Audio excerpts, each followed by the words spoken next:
राधे राधे, हरे कृष्ण, जय भोलेनाथ। आप सभी का दिन शुभ हो। आज दिनांक है 2 मार्च, दिन है सोमवार और आज है फाल्गुन मास के शुक्ल पक्ष की चतुर्दशी तिथि और पूर्णिमा तिथि भी आज शाम से ही लग रही है। आज शाम 4:55 तक चतुर्दशी तिथि रहेगी, इसके बाद में पूर्णिमा तिथि प्रारंभ होगी और आज ब्रह्म मुहूर्त सुबह 5:14 से 6:02 तक रहेगा। सूर्योदय होगा सुबह 6:51 पर, सूर्यास्त होगा शाम 6:26 पर और आज राहु काल सुबह 7:30 से 9 बजे तक रहेगा। पूर्णिमा या फिर होली और ग्रहण के बारे में आप हमारे चैनल पर पहले से अपलोडेड वीडियोस को देख सकते हैं। आइए अब पहले सुनते हैं घर में सुख समृद्धि और अन्न धन के भंडार भरने वाली सीता नित्यनेम की कहानी। इस कहानी को सीता माता कहती थी और प्रभु श्री राम सुना करते थे। एक दिन श्री राम भगवान को किसी काम के लिए बाहर जाना पड़ा तो सीता माता कहने लगी कि भगवान, मेरा तो 12 वर्ष का नित्यनेम है, अब आप बाहर जाएंगे तो मैं अपनी कहानी किसे सुनाऊंगी। तब श्री राम ने कहा कि सीते, आप कुएं की पाल पर जाकर बैठ जाना और वहाँ पर जो भी औरतें पानी भरने आएंगी उन्हें अपनी कहानी सुना दिया करना। सीता माता कुएं की पाल पर जाकर बैठ गई। तभी एक स्त्री आई। उसने रेशम की जरी की साड़ी पहन रखी थी और सोने का घड़ा ले रखा था। सीता माता उसे देखकर कहने लगी, बहन, मेरा 12 वर्ष का नित्यनेम सुन लो। पर वह स्त्री बोली कि मैं तुम्हारा नित्यनेम सुनूंगी तो मुझे तो घर जाने में देर हो जाएगी और मेरी सास मुझसे झगड़ा करेगी। इसलिए उसने कहानी नहीं सुनी और अपने घर चली गई। लेकिन उसके घर जाते ही उसकी रेशम जरी की साड़ी फट गई। सोने का घड़ा मिट्टी के घड़े में बदल गया। सासू ने देखा तो पूछा, अरे बहू, ये किसका दोष अपने सिर लेकर आ गई है। बहू बोली, माँ जी, कुएं पर एक औरत बैठी थी। उसने अपनी कहानी सुनने के लिए कहा, लेकिन मैंने नहीं सुनी। शायद उसी का ये फल मुझे मिला है। बहू की बात सुनकर अगले दिन वही साड़ी और वही घड़ा लेकर सास कुएं की पाल पर गई। सास को वहीं पर सीता माता बैठी मिली तो माता सीता ने कहा, बहन, मेरी कहानी सुन लीजिए। सासू बोली, एक बार छोड़, मैं तो 4 बार कहानी सुन लूंगी। तब सीता माता बोली, राम आए लक्ष्मण आए, देश के पुजारी आए, नित नेम का नेम लाए, आओ राम बैठो राम, तपी रसोई जीमो राम, माखन मिश्री खाओ राम, दूध पताशा पियो राम, सूत के पलका मोठो राम, शाल दुशाला पोठो राम, शाल दुशाला ओढ़ो राम। जब बोलूं राम ही राम, राम सवारे सबके काम, खाली घर भंडार भरेंगे, सबका बेड़ा पार करेंगे। श्री राम जय जय राम। सासू बोली, बहन, कहानी तो बहुत अच्छी लगी। फिर कहानी सुनकर सासू घर चली गई और उसकी साड़ी फिर से रेशम जरी की बन गई। मिट्टी का घड़ा भी फिर वापस से सोने के घड़े में बदल गया। बहू ने देखा तो कहने लगी, सासू माँ, आपने ये सब कैसे किया। सासू बोली, बहू, तू दोष लगा कर आई थी और मैं अब दोष उतार कर आ रही हूँ। बहू ने पूछा कि माँ जी, वह कुएं वाली स्त्री कौन है। सासू ने बताया कि वह तो सीता माता थी। वो पुराने से नया कर देती हैं, खाली घर में भंडार भर देती हैं। वह लक्ष्मी जी का वास घर में कर देती हैं और मनुष्य की जो भी इच्छा हो उसे पूर्ण कर देती हैं। बहू बोली, माँ जी, फिर तो ऐसी कहानी मुझे भी सुना दो। सास बोली कि ठीक है, तुम भी सुनो। फिर सास ने कहानी शुरू की। राम आए लक्ष्मण आए, देश के पुजारी आए, नित नेम का नेम लाए, आओ राम बैठो राम, तपी रसोई जीमो राम, माखन मिश्री खाओ राम, दूध बताशा पियो राम, सूत के पलका मोठो राम, शाल दुशाला पोठो राम, शाल दुशाला ओढ़ो राम। जब बोलूं राम ही राम, राम सवारे सबके काम, खाली घर भंडार भरेंगे, सबका बेड़ा पार करेंगे। बोलो श्री राम जय जय राम। कहानी सुनकर बहू बोली, माँ जी, कहानी तो बहुत अच्छी है। सासू ने कहा, ठीक है, अब से हम इस कहानी को रोज किया करेंगे। अब सास बहू रोज सवेरे उठती, नहाती धोती और पूजा करने के बाद नित्य नेम की सीता माता की कहानी कहती। एक दिन की बात है, उनके यहाँ पड़ोस की एक औरत आई और बोली कि बहन जरा सी आँच तो देना। तो बहू बोली कि आँच तो अभी हमने जलाई ही नहीं। पड़ोसन बोली तो फिर तुम सुबह 4 बजे से उठकर क्या कर रही हो? तो उन्होंने कहा कि हम तो सुबह सुबह उठकर पूजा करते हैं, फिर सीता माता की नित्य नेम की कहानी कहते हैं। पड़ोसन ने उनकी बात सुनकर फिर कहा कि सीता माता की कहानी कहने से तुम्हें क्या मिला? तब वे दोनों बोली कि सीता माता की कहानी कहने से घर में भंडार भर जाते हैं, सारे काम पूर्ण हो जाते हैं, मन की इच्छा भी पूरी होती है। पड़ोसन ने कहा बहन अगर ऐसा है तब तो फिर मुझे भी कहानी सुना दो। तब बहू बोली कि ठीक है, तुम भी ये कहानी सुन लो।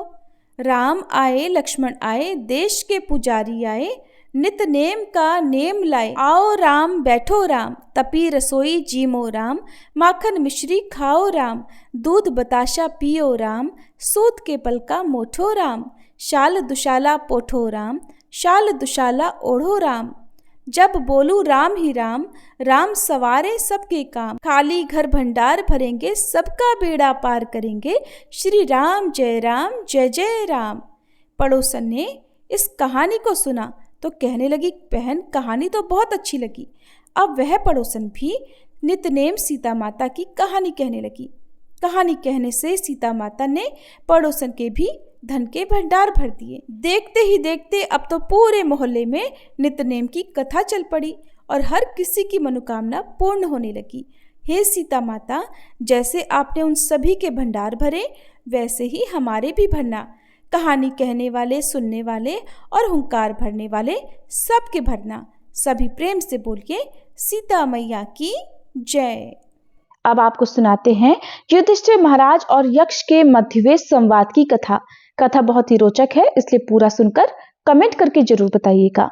जीवन के उद्देश्य को लेकर महाभारत में एक ऐसा ही प्रश्न है महाराज युधिष्ठिर और यक्ष के मध्यवेश संवाद का। युधिष्ठिर महाराज तो धर्म के ज्ञाता थे ही, लेकिन एक बार भी वे ऐसी मुश्किल में फंस गए जिसका हल एक ही था और वो था यक्ष के सभी प्रश्नों के सही उत्तर।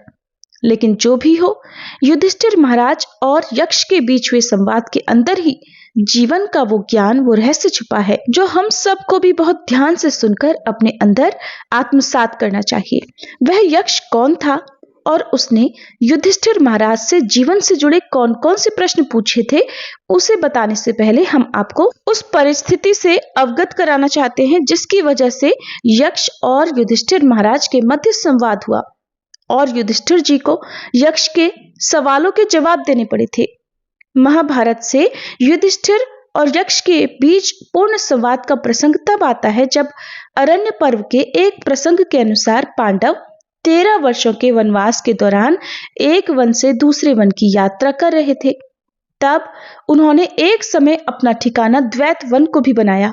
उस वन में एक ब्राह्मण भी रहता था। एक दिन क्या हुआ कि उस ब्राह्मण की आग जलाने वाली अरणी काष्ठ मंथन को एक हिरन लेकर भाग गया। पुराने समय में आग जलाने के लिए माचिस, तीली या लाइटर आदि नहीं होते थे, बल्कि लकड़ी से बना हुआ एक विशेष प्रकार का यंत्र हुआ करता था जिसमें एक लकड़ी को दूसरी लकड़ी से रगड़कर आग पैदा की जाती थी और हर व्यक्ति इसे अपने साथ लेकर चलता था। खास तौर पर अग्निहोत्र ब्राह्मणों को तो हमेशा आग जलाए रखने के लिए इस अरणी काष्ठ यंत्र की आवश्यकता पड़ती ही थी। सो उस ब्राह्मण ने तुरंत पांडवों से उस हिरन को पकड़कर अरणी काष्ठ यंत्र वापस लाने की मांग कर दी।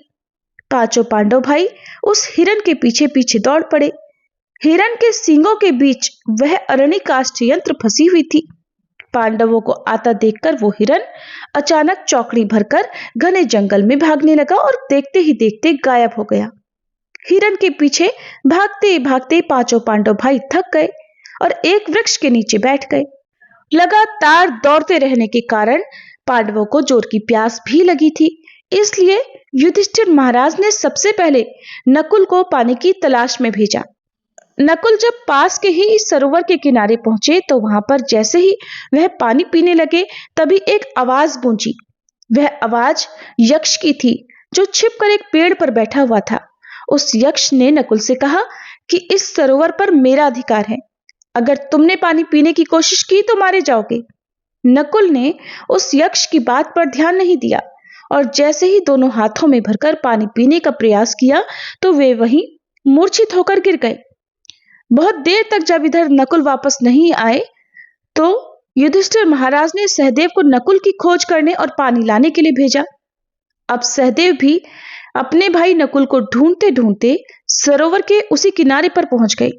वहां उन्होंने अपने भाई नकुल को मूर्छित मरा हुआ देखा तो देखकर बड़े दुखी हुए, लेकिन क्योंकि उन्हें भी बहुत तेज प्यास लगी हुई थी तो वे भी उस सरोवर से पानी पीने की कोशिश करने लगे। तभी यक्ष ने भी उन्हें रोककर चेतावनी दी। सहदेव ने भी नकुल की तरह यक्ष की बात नहीं मानी और वह भी पानी पीने की कोशिश में वहीं पर गिर गए और मर गए। इसके बाद युधिष्ठिर महाराज ने अर्जुन को वहां भेजा।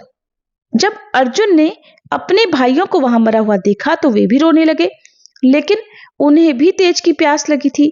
जैसे ही वह पानी पीने के लिए सरोवर के किनारे पहुंचे तो यक्ष ने भी उन्हें चेतावनी दी।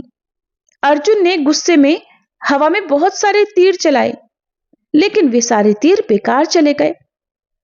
वे तीर चलाए तो थे यक्ष को मारने के लिए, लेकिन यक्ष तो अदृश्य था, इस कारण सारे तीर व्यर्थ हो गए। आखिरकार वह भी प्यास बुझाने के लिए सरोवर के तट पर पहुंचे और फिर जैसे ही उन्होंने पानी पीने का प्रयास किया उनका भी हाल नकुल और सहदेव की तरह हो गया। अर्जुन के बाद युधिष्ठिर महाराज ने भीम को भेजा तो भीम के साथ भी वही हुआ।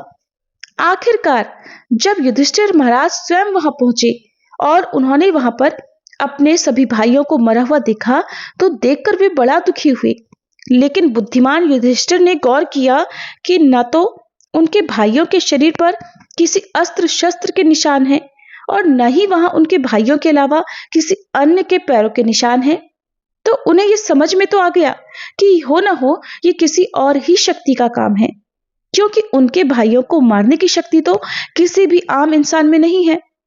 इसी सोच विचार के साथ जब वे सरोवर के तट पर पानी पीने के लिए उतरे तो यक्ष ने हर बार की तरह उन्हें भी चेतावनी दी। चेतावनी सुनते ही युधिष्ठिर महाराज जहां के तहां रुक गए और उन्होंने उस आवाज से पहले उसका परिचय पूछा। तब उस आवाज ने खुद को यक्ष बताया और कहा कि अगर तुमने मेरे सारे प्रश्नों के उत्तर दे दिए तो मैं तुम्हें सरोवर का पानी पीने दूंगा और तुम्हारे किसी एक भाई को जीवित भी कर दूंगा। इस प्रकार युधिष्ठिर महाराज ने यक्ष के सभी सवालों के सही उत्तर दिए। यक्ष ने उनसे कई प्रश्न पूछे, जिनमें से कुछ महत्वपूर्ण प्रश्न इस प्रकार थे। यक्ष ने पूछा, बताओ सूर्य को कौन उदित करता है, उसके चारों ओर कौन चलते हैं और उसे अस्त कौन करता है और वह किस में प्रतिष्ठित है। युधिष्ठिर महाराज ने उत्तर देते हुए कहा, हे यक्ष, सूर्य को ब्रह्म उदित करता है, देवता उसके चारों ओर चलते हैं, धर्म उसे अस्त करता है और वह सत्य में प्रतिष्ठित है। यक्ष ने फिर पूछा, मनुष्य क्षत्रिय कैसे होता है, महत् पद किसके द्वारा प्राप्त करता है, किसके द्वारा वह ब्रह्मरूप होता है और किससे बुद्धिमान होता है। युधिष्ठिर महाराज ने उत्तर देते हुए कहा, श्रुति के द्वारा मनुष्य क्षत्रिय होता है, स्मृति से वह महत् प्राप्त करता है, तप के द्वारा वह द्वितीयवान अर्थात ब्रह्मरूप होता है और गुरुजनों की सेवा से वह बुद्धिमान होता है। यक्ष का अगला प्रश्न था, ब्राह्मणों में देवत्व क्या है, उनमें सत्पुरुषों जैसा धर्म क्या है, मानुषी भाव क्या है और असत पुरुषों का सा आचरण क्या है। इन प्रश्नों के उत्तर में युधिष्ठिर महाराज ने कहा, वेदों का स्वाध्याय ही ब्राह्मणों में देवत्व है, उनका तप ही सत्पुरुषों जैसा धर्म है, मृत्यु मानुषी भाव है और परनिंदा असत पुरुषों का सा आचरण है। यक्ष ने अब की बार फिर पूछा, बताओ कौन सी एक वस्तु यज्ञ साम्य है, कौन सी एक वस्तु यज्ञ यजु है, कौन एक वस्तु यज्ञ का वर्ण करती है और किस एक का यज्ञ अतिक्रमण नहीं करता। युधिष्ठिर महाराज ने कहा, प्राण एक वस्तु यज्ञ साम है, मन एक वस्तु यज्ञ यजु है, एकमात्र ऋक ही यज्ञ का वर्ण करती है और एकमात्र ऋक का ही यज्ञ अतिक्रमण नहीं करता। यक्ष ने पूछा, मैं कौन हूं? युधिष्ठिर महाराज ने कहा, तुम न तो ये शरीर हो, न इंद्रियां, न मन, न बुद्धि। तुम शुद्ध चेतना हो, वो चेतना जो सर्व साक्षी है। यज्ञ ने अगला प्रश्न किया, बताओ जीवन का उद्देश्य क्या है? युधिष्ठिर महाराज ने उत्तर देते हुए कहा, जीवन का उद्देश्य उसी चेतना को जानना है जो जन्म और मरण के बंधन से मुक्त है। उसे जानना ही मोक्ष है। यक्ष ने प्रश्न किया, जन्म का कारण क्या है, बताओ? युधिष्ठिर महाराज ने कहा, अतृप्त वासनाएं, कामनाएं और कर्मफल, यही तो जन्म का कारण है। यक्ष ने फिर पूछा, जन्म और मरण के बंधन से कौन मुक्त है? युधिष्ठिर महाराज ने कहा, जिसने स्वयं को, उस आत्मा को जान लिया, वह जन्म और मरण के बंधन से मुक्त है। यक्ष का अगला प्रश्न था, बताओ वासना और जन्म का संबंध क्या है? युधिष्ठिर महाराज ने उत्तर दिया, जैसी वासनाएं वैसा जन्म। यदि वासनाएं पशु जैसी होंगी तो पशु योनि में जन्म होगा। यदि वासनाएं मनुष्य जैसी होंगी तो मनुष्य योनि में ही जन्म होगा। यक्ष ने फिर पूछा, संसार में दुख क्यों है? युधिष्ठिर महाराज का उत्तर था, संसार के दुख का कारण लालच, स्वार्थ और भय है। यक्ष ने पूछा, तो फिर ईश्वर ने दुख की रचना क्यों की? युधिष्ठिर महाराज ने बताया, ईश्वर ने संसार की रचना की और मनुष्य ने अपने विचार और कर्मों से दुख और सुख की रचना की है। यक्ष का प्रश्न है, क्या ईश्वर है? कौन है वो? क्या वह स्त्री है या पुरुष? युधिष्ठिर महाराज ने बताते हुए कहा, कारण के बिना कार्य नहीं। ये संसार उस कारण के अस्तित्व का प्रमाण है। तुम हो इसलिए वो भी है। उस महान कारण को ही अध्यात्म में ईश्वर कहा गया है और वो न स्त्री है न पुरुष।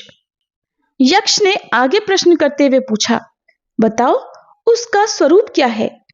युधिष्ठिर महाराज ने कहा, वह सत्य चित आनंद है।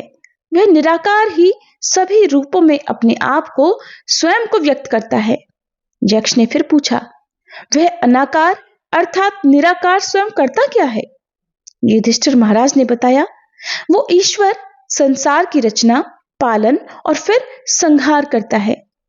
यक्ष का प्रश्न था, यदि ईश्वर ने संसार की रचना की तो फिर ईश्वर की रचना किसने की?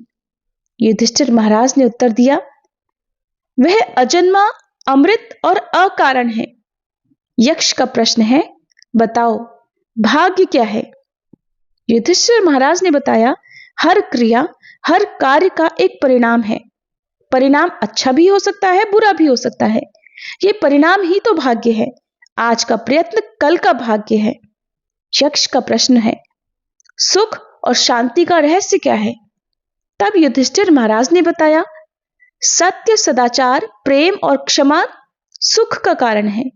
असत्य, अनाचार, घृणा और क्रोध का त्याग शांति का मार्ग है। यक्ष ने फिर पूछा, बताओ चित्त पर नियंत्रण कैसे संभव है?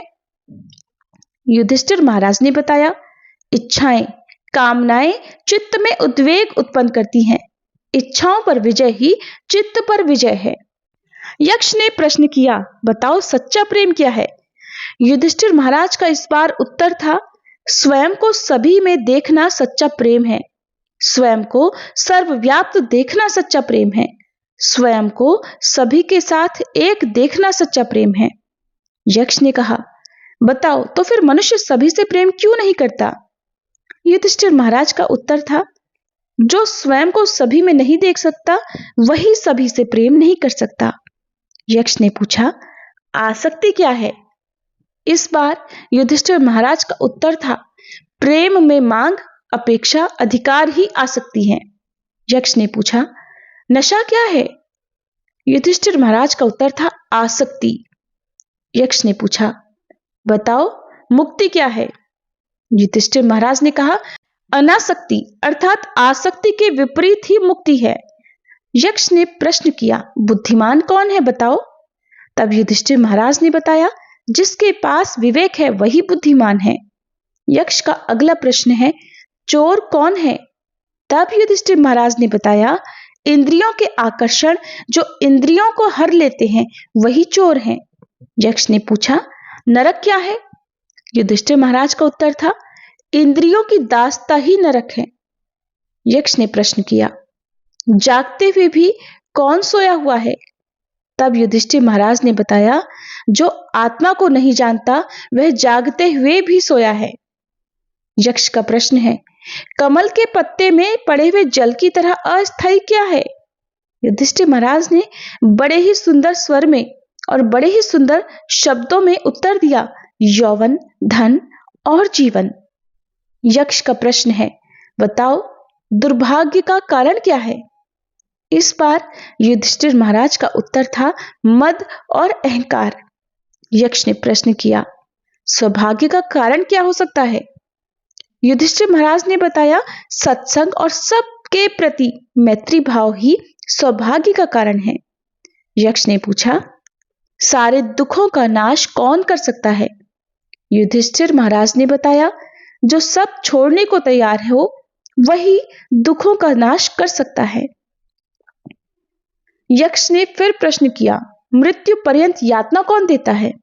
तब युधिष्ठिर महाराज ने बताया, गुप्त रूप से किया गया अपराध मृत्यु पर्यंत अनेकों यातनाएं देने वाला होता है। यक्ष का प्रश्न है, दिन रात किस बात पर ही विचार करना चाहिए? तब युधिष्ठिर महाराज ने कहा, सांसारिक सुखों की क्षण भंगुरता का ही दिन रात विचार करना चाहिए। संसार को कौन जानता है? युधिष्ठिर महाराज का उत्तर है, जिसमें सत्य और श्रद्धा है। यक्ष ने प्रश्न किया, बताओ भय से मुक्ति कैसे संभव है? युधिष्ठिर महाराज ने बताया, वैराग्य से। यक्ष का प्रश्न है, अज्ञान क्या है फिर?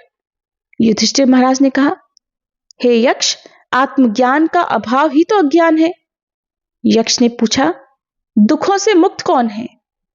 युधिष्ठिर महाराज का उत्तर था, जो कभी क्रोध नहीं करता उसे दुख छू भी नहीं सकता।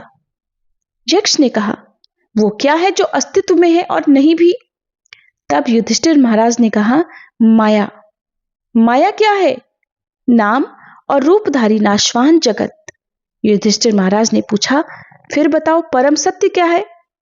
युधिष्ठिर महाराज ने कहा, ब्रह्म। यक्ष का प्रश्न है, सूर्य किसकी आज्ञा से उदय होता है? तब युधिष्ठिर महाराज ने बताया, परमात्मा यानी ब्रह्म की आज्ञा से। यक्ष के प्रश्न है, किसी का ब्राह्मण होना किस बात पर निर्भर करता है? उसके जन्म पर या फिर उसके शील स्वभाव पर? युधिष्ठिर महाराज ने कहा, कुल या विद्या के कारण ब्राह्मणत्व प्राप्त नहीं होता। ब्राह्मणत्व शील और स्वभाव पर ही निर्भर है। जिसमें शील न हो वह ब्राह्मण नहीं हो सकता। जिसमें बुरे व्यसन हो वो चाहे कितना भी पढ़ा लिखा क्यों ना हो वो भी ब्राह्मण नहीं होता। यक्ष का प्रश्न है, मनुष्य का साथ कौन देता है? धैर्य ही मनुष्य का साथी होता है, युधिष्ठिर महाराज ने बताया। यक्ष ने युधिष्ठिर से पूछा कि स्थायित्व किसे कहते हैं, धैर्य क्या है, स्नान किसे कहते हैं और दान का वास्तविक अर्थ क्या है? तब युधिष्ठिर महाराज ने बताते हुए कहा, अपने धर्म में स्थित रहना ही, अपने धर्म में स्थिर रहना ही स्थायित्व है।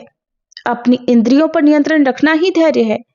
मनोमालिन्य का त्याग करना ही स्नान है और प्राणी मात्र की रक्षा का भाव ही वास्तव में दान है।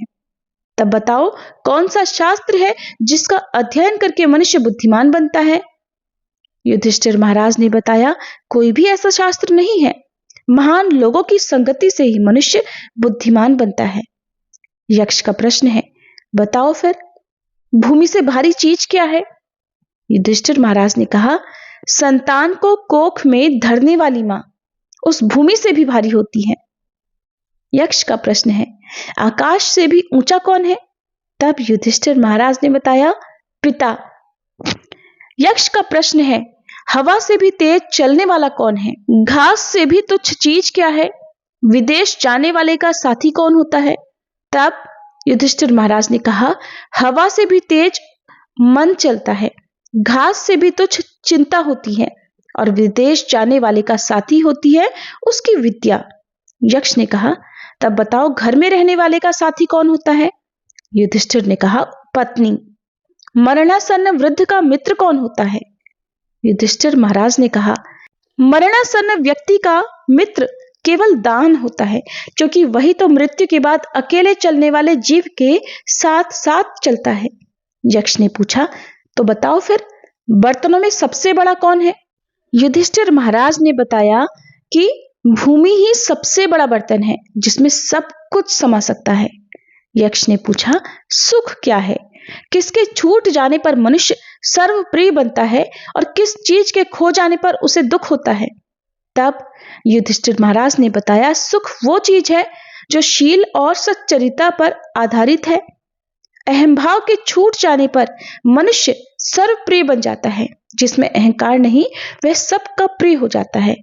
और क्रोध के खोने पर दुख होता है। यक्ष ने पूछा, किस चीज को गंवाकर मनुष्य धनी बनता है? तब युधिष्ठिर महाराज ने बताया, लालच को खोकर। यक्ष का अगला प्रश्न है, संसार में सबसे बड़े आश्चर्य की बात क्या है? तब युधिष्ठिर महाराज का उत्तर था, हर रोज आंखों के सामने कितने ही प्राणियों की मृत्यु हो जाती है, ये देखते हुए भी इंसान अमरता के सपने देखता है, यही तो महान आश्चर्य है। यक्ष ने पूछा, कौन व्यक्ति आनंदित या सुखी है? तब युधिष्ठिर महाराज ने कहा, हे जलाशय में निवास करने वाले यक्ष, जो व्यक्ति 5वें 6ठे दिन ही सही अपने घर में शाक सब्जी पकाकर खाता है, जिस पर किसी का कोई ऋण नहीं है और जिसे परदेश में नहीं रहना पड़ता, वही मुदित सुखी है। यानी कि यहाँ पर इस प्रकार से समझा जा सकता है कि जो सीमित संसाधनों के साथ अपने परिवार के बीच में रहते हुए ही संतोष कर लेता है और अपने परिवार के बीच में चाहे साधनों का अभाव ही क्यों ना हो, उसी में यदि सुखी है, संतुष्ट है, तो वास्तव में वही सबसे सुखी है। यक्ष देव का अगला प्रश्न है, तो फिर इस सृष्टि का आश्चर्य क्या है? युधिष्ठिर महाराज ने उत्तर दिया, हे यक्ष, यहाँ इस लोक से जीवधारी प्रतिदिन यमलोक को प्रस्थान करते हैं, यानी एक एक कर सभी की मृत्यु देखी जाती है। फिर भी जो यहाँ बचे रह जाते हैं, वे सदा के लिए यहीं पर टिके रहने की आशा कर बैठते हैं। और भला इससे बड़ा आश्चर्य क्या हो सकता है? कहने का आशय यह है कि जिसका भी जन्म हुआ है, उसकी मृत्यु तो अवश्यम भावी है और उस मृत्यु के साक्षात्कार के लिए सभी को प्रस्तुत भी रहना चाहिए। किंतु हर व्यक्ति इस प्रकार जीवन व्यापार में खोया रहता है कि जैसे उसे मृत्यु कभी अपना ग्रास ही नहीं बनाएगी। यक्ष ने पूछा, जीवन जीने का सही मार्ग कौन सा है, बताओ? युधिष्ठिर महाराज ने कहा, जीवन जीने के असली मार्ग के निर्धारण के लिए तो कोई सुस्थापित तर्क ही नहीं है। श्रुतियां भी तरह तरह की बातें करती हैं। ऐसा कोई ऋषि, कोई चिंतक, कोई विचारक नहीं है जिसके वचन प्रमाण कहे जा सके। वास्तव में धर्म का मर्म तो गुहा में छिपा है, यानी बहुत गूढ़ है। ऐसे में समाज में प्रतिष्ठित व्यक्ति जिस मार्ग को अपनाता है, वही अनुकरणीय है। बड़े लोगों के बताए रास्ते पर चलने की बातें अक्सर की जाती हैं। यहाँ प्रतिष्ठित या बड़े व्यक्ति से मतलब उससे नहीं है जिसके पास बहुत अधिक धन संपदा है, या जो व्यावसायिक रूप से बहुत आगे बढ़ चुका हो, या प्रशासनिक या फिर किसी अन्य ऊंची पोस्ट पर हो, या अन्य अधिकारों से संपन्न हो। इस तरह का नहीं। प्रतिष्ठित वो है जो चरित्रवान हो, कर्तव्यों की अवहेलना ना करता हो, दूसरों के प्रति संवेदनशील हो और समाज के हितों के प्रति समर्पित हो, आदि आदि। तब यक्ष ने पूछा, बताओ रोचक वार्ता क्या है? युधिष्ठिर महाराज ने कहा, काल यानी निरंतर प्रवाहशील समय, सूर्य रूपी अग्नि और रात्रि दिन रूपी ईंधन से तपाए जा रहे भव सागर रूपी मोह युक्त कढ़ाई में महीने तथा ऋतुओं के कलछे से उलटते पलटते हुए जीवधारियों को पका रहा है। यही तो प्रमुख वार्ता है। इस कथन में जीवन के गंभीर दर्शन का उल्लेख मिलता है। रात दिन तथा मास ऋतुओं के साथ प्राणी वृंद के जीवन में उथल पुथल का दौर तो निरंतर चलता ही रहता है। प्राणीगण काल के हाथ उसके द्वारा पकाए जा रहे भोजन की तरह हैं, जिन्हें एक न एक दिन काल के गाल में समा ही जाना है। यही तो हर दिन का ताजा समाचार है, यही तो हर दिन की मुख्य खबर है। इस तरह से यक्ष ने युधिष्ठिर महाराज से और भी कई प्रश्न किए, जिनका युधिष्ठिर महाराज ने उचित उत्तर दिया। युधिष्ठिर महाराज के सभी उत्तरों से संतुष्ट होकर और प्रसन्न होकर यक्ष ने कहा, हे युधिष्ठिर, तुम धर्म के सभी मर्मों के ज्ञाता हो और मैं तुम्हारे दिए गए उत्तरों से संतुष्ट भी हूं, इसलिए मैं तुम्हारे एक भाई को जीवन दान देता हूं। बोलो, तुम्हारे किस भाई को मैं जीवित करूं? तब युधिष्ठिर महाराज ने कहा, तो आप नकुल को जीवित कर दीजिए। इस पर यक्ष बोले, युधिष्ठिर, तुमने महाबली भीम या त्रिलोक विजयी अर्जुन का जीवन दान न मांगकर नकुल को ही जीवित करने के लिए क्यों कहा? युधिष्ठिर महाराज ने तब यक्ष के इस प्रश्न का उत्तर इस प्रकार दिया, हे यक्ष, धर्मात्मा पांडु की 2 रानियां थी, कुंती और माद्री। मेरी भीम और अर्जुन की माता कुंती थी और नकुल और सहदेव की माद्री। इसलिए जहां माता कुंती का एक पुत्र मैं जीवित हूं, वही माता माद्री के भी एक पुत्र नकुल को तो जीवित ही रहना चाहिए। इसीलिए मैंने नकुल का ही जीवन दान मांगा है। युधिष्ठिर महाराज के वचन सुनकर यक्ष ने प्रसन्न होते हुए कहा, हे वत्स, मैं तुम्हारे विचारों से अत्यंत ही प्रसन्न हुआ हूं, इसलिए मैं तुम्हारे सभी भाइयों को जीवित करता हूं। और युधिष्ठिर, वास्तव में मैं तुम्हारा पिता धर्म हूं और तुम्हारी परीक्षा लेने के लिए ही यहां आया था। धर्म के इतना कहते ही सब पांडव ऐसे उठ खड़े हुए मानो गहरी नींद से जागे हों। युधिष्ठिर महाराज ने अपने पिता धर्म के चरण स्पर्श कर उनका आशीर्वाद लिया। फिर धर्म ने कहा, वत्स, मैं तुमसे बहुत प्रसन्न हूं, इसलिए तुम मुझसे अपनी इच्छा अनुसार वर मांग लो। युधिष्ठिर महाराज ने कहा, हे तात, हमारा 12 वर्षों का वनवास पूर्ण हो रहा है और अब हम 1 वर्ष के लिए अज्ञातवास में जाने वाले हैं। इसलिए आप हमें कृपा करके यह वर दीजिए कि उस अज्ञातवास में कोई भी हमें ना पहचान सके। साथ ही मुझे यह भी वर दीजिए कि मेरी वृत्ति सदा आप अर्थात धर्म में ही लगी रहे। इस प्रकार धर्म युधिष्ठिर महाराज को उनके मांगे हुए दोनों वर देकर वहां से अंतर्ध्यान हो गए। और इस प्रकार यक्ष और युधिष्ठिर महाराज जी के मध्य हुए संवाद का यहीं पर समापन होता है। अब सुनिए आज की भागवत कथा। श्री सुखदेव जी कहते हैं, हे परीक्षित, वृक्षों के गिरने से जो भयंकर शब्द हुआ था उसे नंद बाबा आदि गोपों ने भी सुना। आवाज सुनकर उनके मन में ये शंका हुई कि कहीं बिजली तो नहीं गिर गई। सब के सब भयभीत होकर वृक्षों के पास आ गए। वहां पहुंचने पर उन लोगों ने देखा कि दोनों अर्जुन के वृक्ष गिरे हुए हैं। यद्यपि वृक्ष गिरने का कारण स्पष्ट था कि वही उनके सामने ही रस्सी में बंधा हुआ बालक ऊखल खींच रहा था, परंतु वे समझ नहीं सके कि ये किसका काम है, ऐसी आश्चर्यजनक घटना कैसे घट गई। ये सोचकर वे कातर हो गए, उनकी बुद्धि भ्रमित हो गई। वहीं पर कुछ बालक खेल रहे थे तो उन्होंने कहा कि अरे, ये इसी कन्हैया का काम है। ये उन दोनों वृक्षों के बीच में से होकर निकल रहा था। ऊखल तिरछा हो गया तो दूसरी ओर से इसने उसे खींचा और जोर से वृक्ष गिर पड़े। हमने तो इनमें से निकलते हुए 2 पुरुष भी देखे हैं। परंतु गोपों ने बालकों की बात नहीं मानी। उन्होंने सोचा छोटे बालक हैं, मनगढ़ंत कहानी सुना रहे हैं। तब वे कहने लगे, एक नन्हा सा बच्चा इतने बड़े वृक्षों को उखाड़ डाले, ये तो कभी संभव हो ही नहीं सकता। किसी किसी के मन में श्री कृष्ण की पहले की लीलाओं का स्मरण करके संदेह भी हो आया। उन्होंने सोचा हो सकता है कि श्री कृष्ण ने ही ये सब काम किया हो। नंद बाबा ने देखा कि उनका प्राणों से भी प्यारा बच्चा रस्सी से बंधा हुआ ऊखल घसीटता हुआ जा रहा है। वे हंसने लगे। जल्दी से जाकर उन्होंने रस्सी की गांठ खोल दी जो कि यशोदा जी ने बांधी हुई थी। सर्वशक्तिमान भगवान कभी कभी गोपियों के फुसलाने से साधारण बालकों के समान नाचने लगते, कभी भोले भाले अनजान बालक की तरह गाने लगते। वे उनके हाथ की कठपुतली उनके सर्वथा अधीन हो गए। कभी उनकी आज्ञा से पीढ़ा ले आते, कभी गोपी उनसे कहती कि जाओ कन्हैया पीढ़ा लेकर आओ, तो वो चुपचाप उनकी आज्ञा मानकर पीढ़ा ले आते। कभी दुसेरी आदि तौलने के बटखरे उठा लाते, कभी खड़ाऊ लेकर आ जाते और कभी कभी तो अपने प्रेमी भक्तों को प्रसन्न करने के लिए, उन्हें खुशी देने के लिए पहलवानों की तरह ताल ठोकने लगते। इस प्रकार सर्वशक्तिमान भगवान अपनी बाल लीलाओं से ब्रजवासियों को आनंदित करते और संसार में जो लोग उनके रहस्य को जानने वाले हैं उन्हें ये दिखलाते कि मैं अपने सेवकों के वश में हूँ। एक दिन कोई फल बेचने वाली आकर पुकार उठी, फल ले लो, फल ले लो। ये सुनते ही समस्त कर्म और उपासनाओं के फल देने वाले भगवान अच्युत फल खरीदने के लिए अपनी छोटी सी अंजलियों में अनाज लेकर दौड़ पड़े। अनाज इसलिए क्योंकि उस समय किसी भी वस्तु के बदले अनाज का ज़्यादा प्रचलन था। अनाज के बदले दूसरी वस्तु खरीद ली जाती थी। उनकी अंजलियों में अनाज तो रास्ते में ही बिखर गया। छोटी छोटी अंजलि थी, थोड़े थोड़े से दाने लेकर आए, रास्ते में बिखेरते चले गए। लेकिन फल बेचने वाली ने उनके दोनों हाथ फल से भर दिए। स्वयं श्री कृष्ण भगवान उसके फल खरीदने के लिए आए हैं, ये तो उसके लिए परम सौभाग्य की बात थी। इसलिए उसने खुशी खुशी वो फल कन्हैया जी के नन्हे नन्हे हाथों में रख दिए। इधर भगवान ने भी उसकी फल रखने वाली टोकरी रत्नों से भर दी।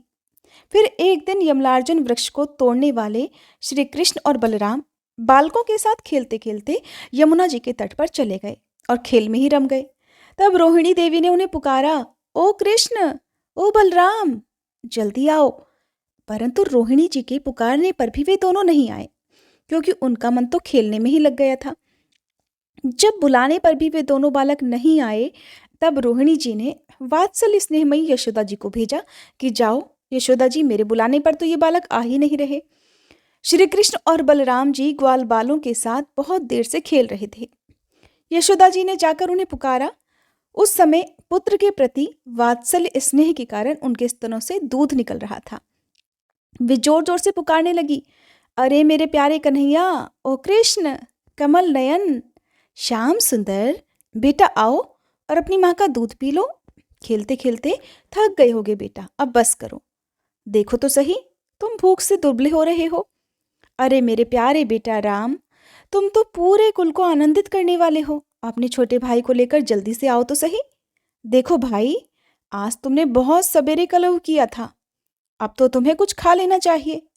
बेटा बलराम, ब्रजराज भोजन करने के लिए बैठ गए हैं और अभी तक तुम्हारे इंतजार कर रहे हैं। आओ जल्दी से आओ और हमें भी आनंदित करो। बालको, अब तुम लोग भी अपने अपने घर जाओ, बहुत देर हो गई खेलते हुए। बेटा देखो तो सही, तुम्हारा तो एक एक अंग धूल से भरा हुआ है। आओ पहले जल्दी से स्नान कर लो, और आज तो तुम्हारा जन्म नक्षत्र भी है। पवित्र होकर ब्राह्मणों को गोदान करो। वो देखो, तुम्हारे साथियों को उनकी माताओं ने नहला धुलाकर मांझ पोंछकर कैसे सुंदर सुंदर गहने पहना दिए हैं। अब तुम भी नहा धोकर, खा पीकर, पहन ओढ़कर तब खेलना। परीक्षित, मैया यशोदा का संपूर्ण मन प्राण प्रेम बंधन से बंधा हुआ था। वे चराचर जगत के शिरोमणि भगवान को अपना पुत्र समझती और इस प्रकार कहकर एक हाथ से बलराम और दूसरे हाथ से श्री कृष्ण को पकड़कर अपने घर ले आई। इसके बाद उन्होंने अपने पुत्र के मंगल के लिए जो कुछ करना था वो बड़े प्रेम से किया। जब नंद बाबा आदि बड़े बूढ़े गोपों ने देखा कि महावन में तो बड़े बड़े उत्पात होने लगे हैं, तब वे लोग इकट्ठे होकर अब ब्रजवासियों को क्या करना चाहिए इस विषय पर विचार करने लगे। उनमें से एक गोप का नाम था उपनंद। वे अवस्था में तो बड़े थे ही, ज्ञान में भी बड़े थे। उन्हें इस बात का पता था कि कब, किस समय, किस वस्तु को किस स्थान पर कैसा व्यवहार करना चाहिए। साथ ही वे ये भी जानते थे कि राम और श्याम सुखी रहें, उन पर कोई विपत्ति ना आए। उन्होंने कहा, भाइयों, अब यहाँ ऐसे बड़े बड़े उत्पात होने लगे हैं जो बच्चों के लिए बहुत ही कष्टकारी हैं। इसलिए अगर हम लोग गोकुल और गोकुल वासियों का भला चाहते हैं तो हमें यहाँ से अपना अपना डेरा उठाकर कूच कर देना चाहिए, कहीं और चले जाना चाहिए। देखो, ये सामने बैठा हुआ नंदराय जी का लाडला सबसे पहले तो बच्चों के लिए काल स्वरूपिणी हत्यारी पूतना के चंगुल से किसी प्रकार बच पाया। उसके बाद भगवान की दूसरी कृपा ये हुई कि इसके ऊपर इतना बड़ा छकड़ा गिरते गिरते बचा। फिर बवंडर रूपधारी दैत्य ने तो इसे आकाश में ले जाकर बड़ी भारी विपत्ति के मुख में ही डाल दिया था। परंतु वहां से जब वह चट्टान पर गिरा, तब भी हमारे कुल के देवताओं ने उस बालक की रक्षा की। और जरा इस बात पर भी तो ध्यान दो कि यमलार्जुन वृक्षों के गिरते समय उनके बीच में आकर भी यही था और कोई बालक नहीं मरा। इससे भी यही समझना चाहिए कि भगवान ने हमारी रक्षा की है। इसलिए जब तक कोई बहुत बड़ा अनिष्टकारी अरिष्ट हमें और हमारे ब्रज को नष्ट ना कर दे, तब तक ही हम लोग अपने बच्चों को लेकर अनुचरों के साथ यहाँ से कहीं और चले चले। वृंदावन नाम का एक वन है, उसमें छोटे छोटे और बहुत बड़े बड़े नए नए हरे भरे वन हैं। वहाँ बड़ा ही पवित्र पर्वत, घास, हरी भरी लता वनस्पतियां हैं। हमारे पशुओं के लिए तो वह बहुत ही हितकारी है। गोप गोपी और गायों के लिए वह केवल सुविधा का ही नहीं बल्कि सेवन करने योग्य स्थान है। अगर तुम सब लोगों को ये बात अच्छी लगती हो तो आज ही हम लोग वहाँ के लिए प्रस्थान कर देते हैं। देर नहीं करनी चाहिए। गाड़ी छकड़े जोतें और पहले गायों की, जो हमारी एकमात्र संपत्ति है, वहां भेज देना चाहिए।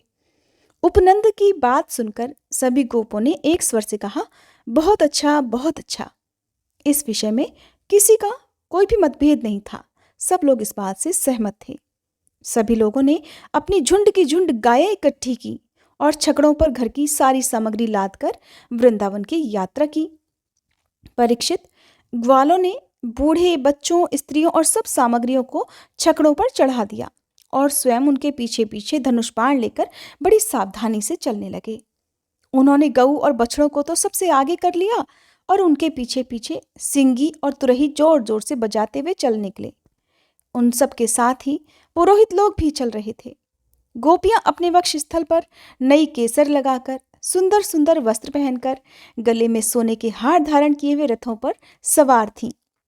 बड़े आनंद से भगवान श्री कृष्ण की लीलाओं के गुणगान करती जा रही थीं।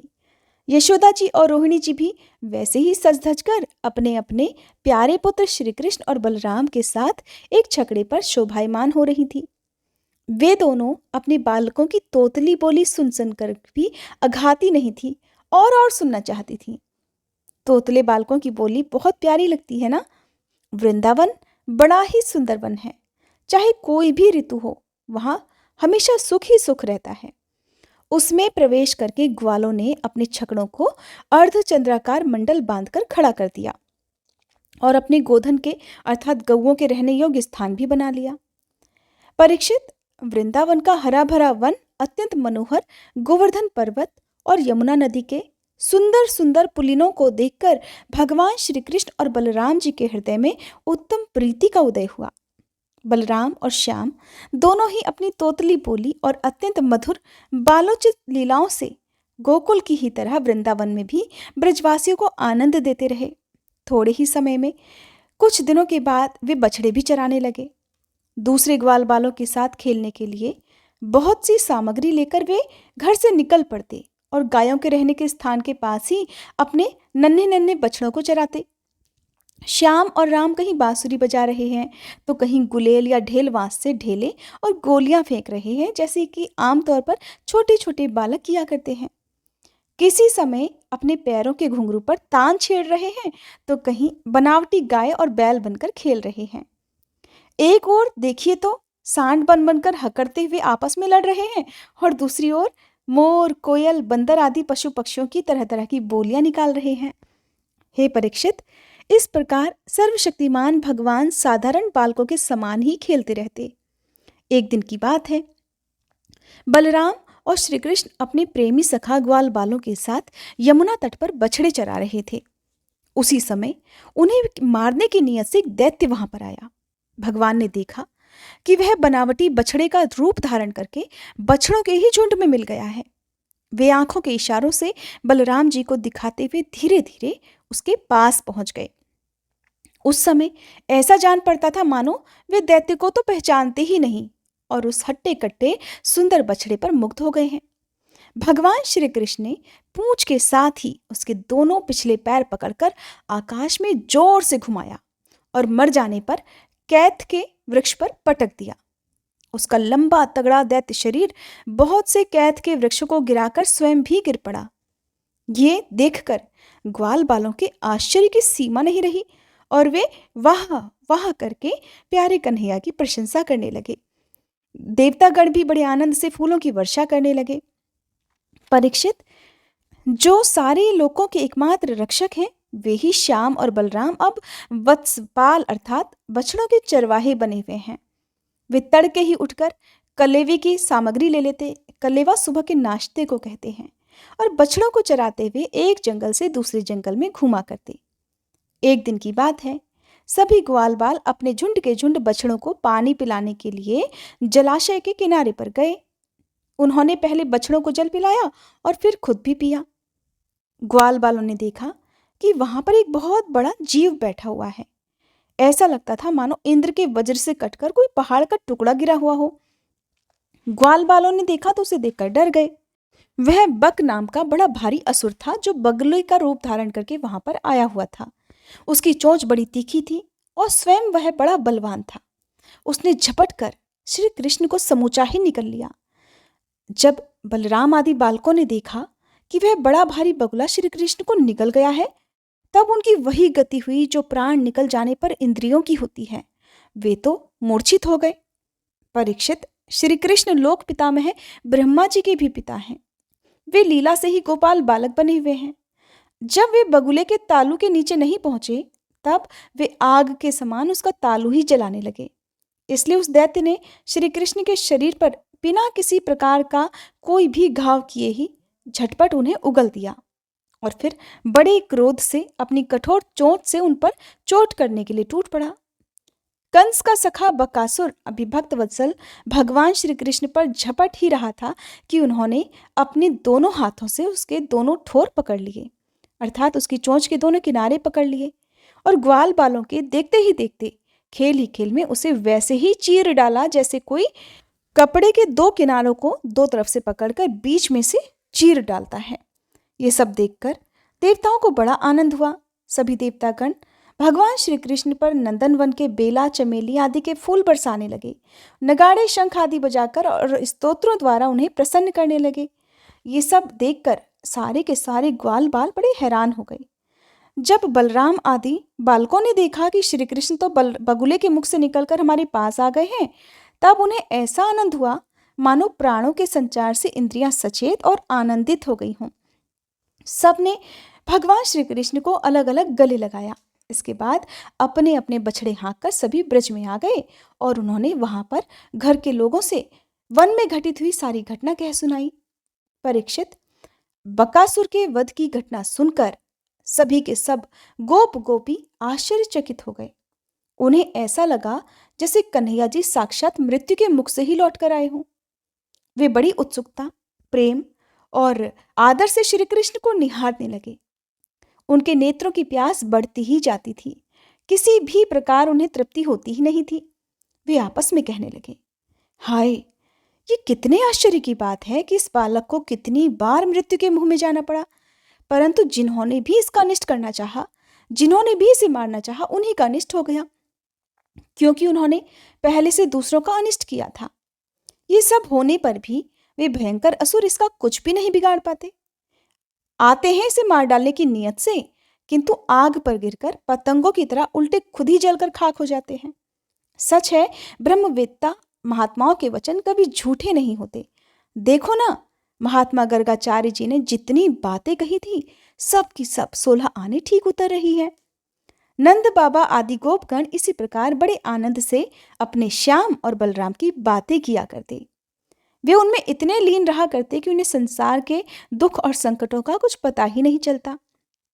इसी प्रकार बलराम और श्री कृष्ण ग्वाल बालों के साथ कभी आंख मिचौली खेलते, तो कभी पुल बांधते, कभी बंदरों की तरह उछल कूद करते और कभी कभी तो कोई विचित्र खेल खेला करते। इसी प्रकार के बालोचित खेलों से उन दोनों ने ब्रज में अपनी बाल्यावस्था बिताई। हरे कृष्ण। आज की भागवत कथा में बस इतना ही। इसके आगे का वृत्तांत आप सभी कल सुनिएगा, और जब तक भागवत कथा समाप्त नहीं हो जाती, संपूर्ण नहीं हो जाती, ये अध्याय इसी तरह से जारी रहेंगे। अब सुनिए श्री तुलसी चालीसा पाठ। जय जय तुलसी भगवती सत्यवती सुखदानी, नमो नमो हरिप्रेसी श्री वृंदा गुणखानी, श्री हरिशीष विरजनी देहु अमर वर अम्ब, जनहित है वृंदावनी अब न करहु विलंब। धन्य धन्य श्री तुलसी माता, महिमा अगम सदा श्रुति गाता, हरि के प्राण से तुम प्यारी, हरहि हेतु कीन्हो तप भारी। जब प्रसन्न है दर्शन दीन्हो, तब कर जोरी विनय उस कीन्हो। हे भगवंत कंत मम होहु, दीन जानि जनि छाड़हु छोहु। सुनि लक्ष्मी तुलसी की बानी, दीन हो श्राप कद पर आनी। उस अयोग्य वर मांगन हारी, होहु विटप तुम जड़ तनुधारी। सुनि तुलसी ही श्रप्यो तेहि ठामा, करहु वास तुहु नीचन धामा। दियो वचन हरि तब तत्काला, सुनहु सुमुखी जनि होहु विहाला। समय पाई व्यवहारो पाति तोरा, पूजहि आस वचन सत मोरा। तब गोकुल मह गोप सुदामा, तासु भई तुलसी तू बामा। कृष्ण रास लीला के माही, राधे शक्य प्रेम लखी नाही। दियो श्राप तुलसी तत्काला, नर लोक ही तुम जन्महु बाला। यो गोप वह दानव राजा, शंख चूर्ण नामक शिर ताजा। तुलसी भई तासु की नारी, परम सती गुण रूप अगारी। अस द्वै कल्प बीत जब गयऊ, कल्प तृतीय जन्म तब भयऊ। वृंदा नाम भयो तुलसी को, असुर जलंधर नाम पति को।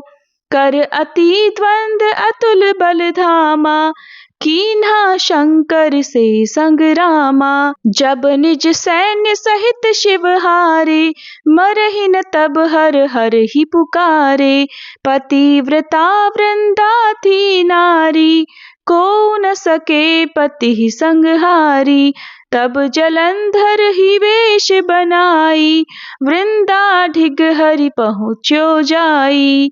शिव हित लही करी कपट प्रसंगा, कियो सतित्व धर्म तो ही भंगा। भयो जलंधर कर संहारा, सुनी उर शोक अपारा। तिहि क्षण दियो कपट हरि टारी, लखी वृंदा दुख गिरा उचारी। जलंधर जस हत्यो अभीता, सोई रावण तस हरहि सीता। अस प्रस्तर सम हृदय तुम्हारा, धर्म खंडी मम पति ही संहारा। यही कारण लहि श्राप हमारा, होवे तनु पाषाण तुम्हारा। सुनि हरि तुरत ही वचन उचारे, दियो श्राप बिना विचारे। लख्यो ना निज करतूत पति को, छलन चाहियो जब पार्वती को। जड़मति तुह अस हो जड़ रूपा, जग में तुलसी विटप अनूपा। धाग्य रूप हम शाली ग्रामा, नदी गंड की बीच ललामा। जो तुलसी दल हम ही चढ़ई है, सब सुख भोगी परम पद पई है। बिन तुलसी हरि जलत शरीरा, अतिशय उठत शीश उर पीरा। जो तुलसी दल हरि शीर धारत, सो सहस्त्र घट अमृत डारत। तुलसी हरि मन रंजनिहारी, रोग दोष दुख भंजनिहारी। प्रेम सहित हरि भजन निरंतर, तुलसी राधा में नाही अंतर। व्यंजन हो 56 प्रकारा, बिन तुलसी दल ना हरि ही प्यारा। सकल तीरथ तुलसी तरु छाही, लहत मुक्ति जन संशय नाही। कवि सुंदर एक हरि गुण गावत, तुलसी ही निकट सहस गुण पावत। बसत निकट दुर्वासा धामा, जो प्रयास ते पूर्व ललामा। पाठ करहि जो नित नर नारी, हो ही सुख भाषहि त्रिपुरारी। तुलसी चालीसा पढ़ही तुलसी तरु ग्रह धारी। दीप दान करि पुत्र फल पावही पंथ्यु नारी। सकल दुख दरिद्र हरि हार है परम प्रसन्न। आशे धन जन लड़ही ग्रह बसही पूर्णा अत्र। लाही अभिमत फल जगत मह लाही पूर्ण सब काम। जेई दल अर्पही तुलसी तह सहस बसही हरि राम। तुलसी महिमा नाम लख तुलसी सुत सुख राम। मानस 40 रच्यो जग मह तुलसीदास। तुलसी महारानी की जय। श्री हरि विष्णु भगवान की जय। तुलसी महारानी नमो नमो, हरि की पटरानी नमो नमो। धन तुलसी पूरण तप कीनो, धन तुलसी पूरण तप कीनो, शालिग्राम बनी पटरानी। नमो नमो तुलसी महारानी, नमो नमो। जाके पत्र मंजरी कोमल, जाके पत्र मंजरी कोमल, श्रीपति कमल चरण लपटानी। नमो नमो तुलसी महारानी, नमो नमो। धूप दीप नैवेद्य आरती, धूप दीप नैवेद्य आरती, पुष्पन की वर्षा वर्षानी। नमो नमो तुलसी महारानी, नमो नमो। 56 भोग 3600 व्यंजन, 56 भोग 3600 व्यंजन, बिन तुलसी हरि एक न मानी। नमो नमो बिन तुलसी हरि एक न मानी। नमो नमो तुलसी महारानी, नमो नमो। सभी सखी मैया तेरो यश गावे, सभी सखी मैया तेरो यश गावे, भक्ति दान दीजे महारानी। नमो नमो तुलसी महारानी, नमो नमो।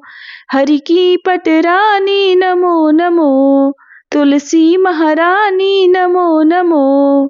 तुलसी मैया की जय।